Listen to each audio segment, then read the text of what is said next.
বিসমিল্লাহির রহমানির রহিম।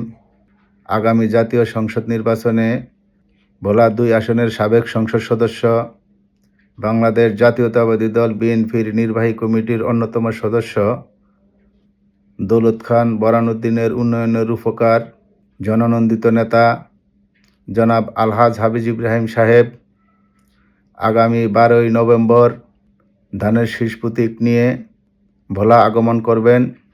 তার আগমন উপলক্ষে দৌলত খান বোরহানউদ্দিনের লক্ষ লক্ষ জনতা আনন্দে উৎসাহিত হয়ে অধীর অপেক্ষায় আছেন।